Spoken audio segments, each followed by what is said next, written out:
Russell Wilson, how much impact did he have on this offensive production? A lot. Him just advancing calls, knowing when they're blitzing, knowing when they're not blitzing, he helped the offense a lot. We've been posting a lot of shorts on YouTube lately, and we also post those shorts onto Instagram and TikTok. But on my Deshaun Watson short, I saw a particular comment that really irked me. And yes, this is how you can tell that I actually read your comments. Richard Myers called my out saying, "No video of Russell Wilson yet?" Laughing emoji. And this is warranted considering the fact that I literally made a video last week saying that the Pittsburgh Steelers did Justin Fields dirty. So this is accountability time because we have a lot to dissect, and it's not as one-sided as you think. I'm excited to bring you guys the differences in the Steelers offense when Russell Wilson's under center versus Justin Fields. So before we get to the content, we are less than 35,000 subscribers away from 1 million subscribers. Make sure you subscribe, like, and turn on our notifications to help us get there. Now that we get all that out of the way, work!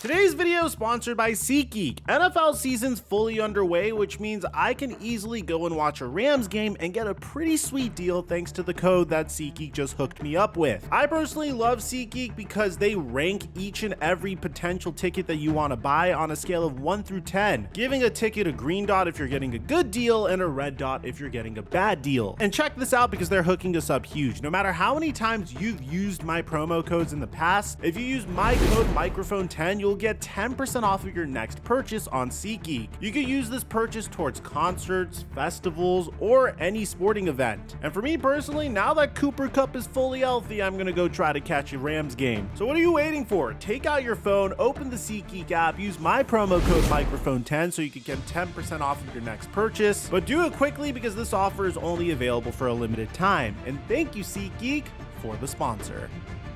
Mic check 1 2 1 2. What's going on, everybody? Last week we made a video in regards to one of the most controversial decisions in the NFL. A decision that, with all due respect, wasn't really necessary. Tom Pelissero announced that the Steelers planned to give Russell Wilson first team reps in practice that week, putting him in line to make his season debut and start Sunday night against the Jets. Pittsburgh is 4-2 with Justin Fields, but Wilson's calf is fully healed and now he gets his shot. This was very shocking considering the fact that Justin Fields was incredibly efficient on paper leading up till this point. It was truly a storyline that a lot of fans appreciated given what Justin Fields had to deal with when he was with the Chicago Bears. The Chicago Bears didn't really build a team around Justin Fields except for his final year where they pulled off that crazy heist that included a 9th overall pick, a 2nd round pick in 2023, a first round pick in 2024, a 2nd round pick in 2025, and DJ Moore. Unfortunately for Justin Fields, that 2024 first round pick turned into the #1 overall pick in the 2024 NFL draft. So obviously Justin Fields might have been a little bitter seeing that Caleb Williams was going to be given an all-world supporting cast for a rookie that included DeAndre Swift, DJ Moore, Rome Odunze, Keenan Allen, an actual identity on defense, whereas Justin Fields really had to struggle during his time with the Chicago Bears. Fans were excited to actually see Justin Fields have wide receivers that he could depend on, a tight end that he could depend on, a solid running back duo, and when you consider the fact that he had 1,338 total yards, 10 total TDs, only had 1 interception, and won 4 out of his 6 games, you typically don't bench that. Things were starting to finally come together for Justin Fields. I mean, the training camp footage that we've shown you on this channel multiple times ad nauseum of Justin Fields having pinpoint precision in all of his deep throws combined with his dual threat ability was finally translating on the football field. But alas, there were some issues along the way, primarily in the form of George Pickens. You see, versus the Dallas Cowboys, George Pickens ran a career low 20 routes, and it seemed like in some instances he even gave up on some of those routes. And this is saying something despite me being a huge fan of the the Dallas Cowboys. If the Cowboys are able to beat you, then that's kind of a red flag, especially considering the fact that they have one of the worst defenses in the NFL. There are multiple instances of George Pickens just looking like he didn't even care. In some instances, Pickens didn't even run a route despite being in the red zone. And following the game versus the Dallas Cowboys, Pickens was unavailable for interviews. Mike Tomlin has always been really solid at handling the media, so when he was asked why Pickens didn't play as much, this is what he said. Wanted to kind of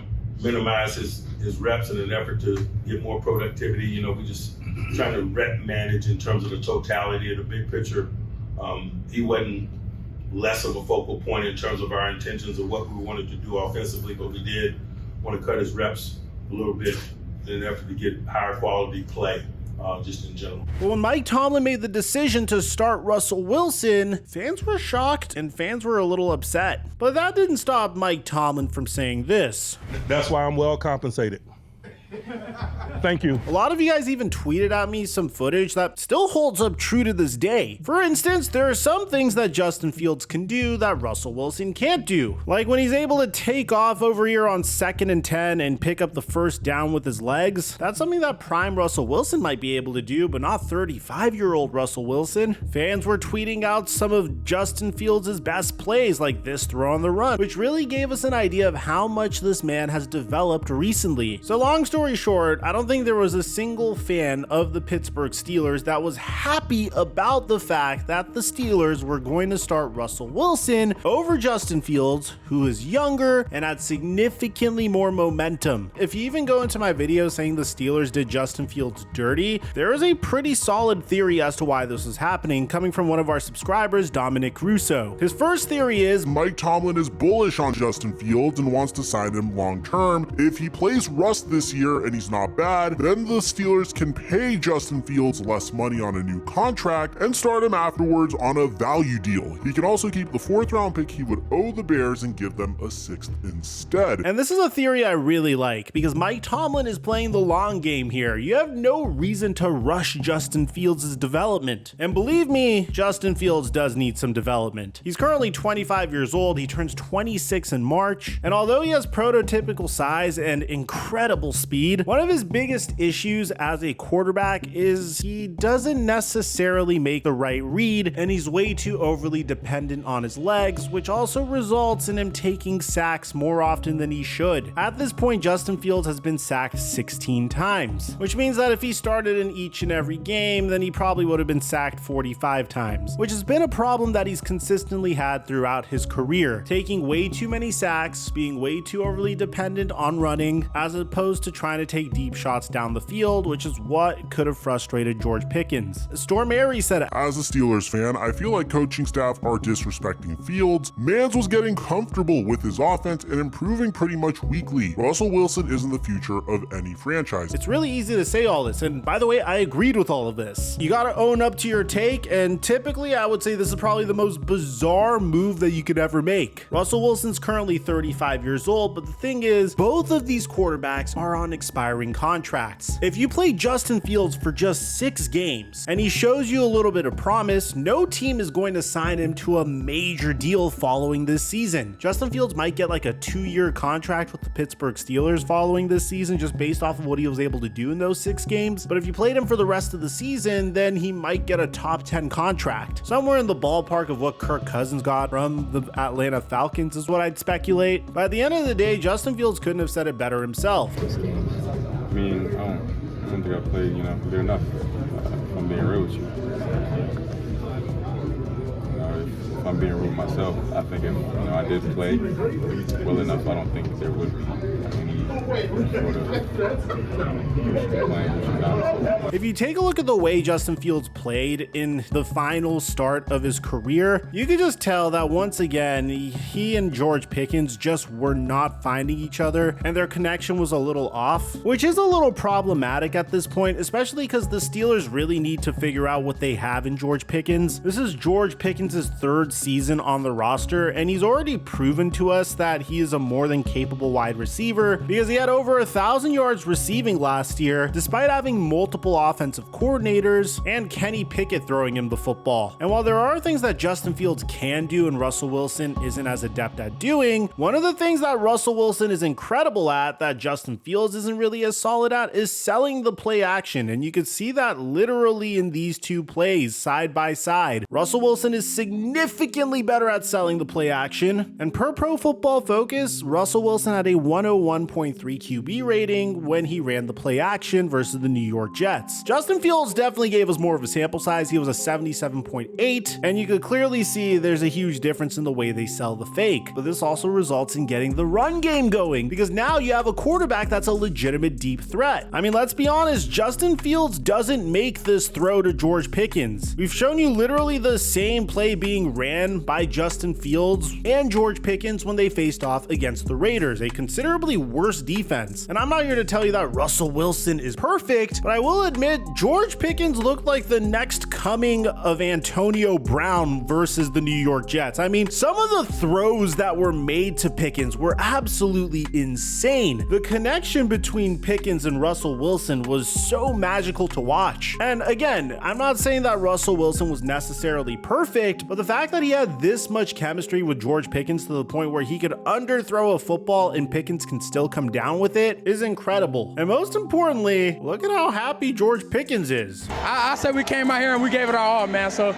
I say a big thank you for sure. Russell Wilson, how much impact did he have on this offensive production? A lot. Him just advancing calls, knowing when they're blitzing, knowing when they're not blitzing, he helped the offense a lot. And how can he not be? I mean, he had 9 targets for 5 receptions, 111 yards, and a touchdown, which still isn't even close to his best game this season because in week 4 versus the Indianapolis Colts, even though they lost, George Pickens had 11 targets, 7 receptions for 113 receiving yards, and no touchdowns. But the difference was in this game, they dominated the New York Jets 37-15. And like I said in the offseason, and I'm not overhyping this at all, the Steelers have always been a quarterback away from potentially making some noise in the postseason. And that still applies here. This is easily a team that could potentially make it to the AFC Championship. It wouldn't surprise me at all whatsoever, primarily because they have all the ingredients to make it work. They have a quarterback that's on the veteran minimum. They have one of the best defenses in the NFL. They have a potent rushing game once they do establish the play action pass. And it seems like in one game, Russell Wilson already has chemistry with George Pickens. Now, Russ made sure to show love to Justin Fields, and the respect between these two is amazing. We're capable of a lot together. I also want to give credit to Justin, man, how he got us in this position.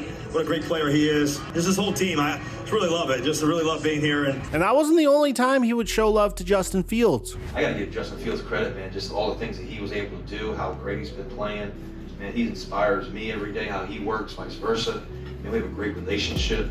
He's a tremendous quarterback. He's a franchise quarterback. Now, I know what some fans might be thinking. Mike, the New York Jets stink this year. But on paper, the New York Jets are supposed to be as good, if not better, than the Pittsburgh Steelers. But the Pittsburgh Steelers defense was able to get stops against the New York Jets and even a blocked field goal. They were able to take advantage of key mistakes, like whatever the hell this was from Garrett Wilson, and they were able to dominate 37-15. Now, I feel like I've been making way too many videos on the New York Jets, but if you want a video from the New York Jets perspective on this, let me know in the comment section down below. Personally, I think what we just saw this past week is probably one of the greatest displays of head coaching I think I've ever seen. It takes so much guts in order to bench a starting QB that is bringing wins for your roster, especially if he's the younger, more promising candidate. But Mike Tomlin did it anyway, and this doesn't even follow the playbook of what previous head coaches did. I mean, if you guys remember, Bill Belichick was famously in this situation in the early 2000s when Drew Bledsoe went down. Tom Brady took over, but Tom Brady back then isn't the Tom Brady you know now. Tom Brady in the 2001 season completed 64% of his passes for 18 touchdowns and 12 interceptions. And although it was a different NFL, you have to understand it wasn't as easy of a decision back then as it may seem right now. But Belichick elected to stay with Tom Brady even when Drew Bledsoe was fully healthy, and the rest is history. Mike Tomlin did the inverse. inverse, literally. And I'm not saying Justin Fields is even close to Tom Brady, but if you just take a look at Justin Fields' statistics compared to Tom Brady, if Justin Fields was in Tom Brady's situation back then, you were probably riding with Justin Fields. So I think it's an even more impressive display of management and coaching from Mike Tomlin's end. But that's my take on it. Let me know in the comment section down below, especially if you're a Steelers fan. How do you feel about Russell Wilson? Do you think this was a fluke, or do you think this is sustainable? What do you think about the strategy of developing Justin Fields over the long term? I'd like to hear what you have to say. If you're upset as a Pittsburgh Steelers fan, be thankful that you're not the Cleveland Browns, because they are now stuck paying Deshaun Watson fully guaranteed money until the end of the 2026 season, despite him rehabilitating an Achilles tear. We have a full video on that, and it's a very interesting watch, especially considering the fact that he was cheered when he got injured. I'll leave a link to it in the end screen, and I'll meet you guys there. Aside from that, I'm your boy Mike, and I'm dropping our mic until our next upload.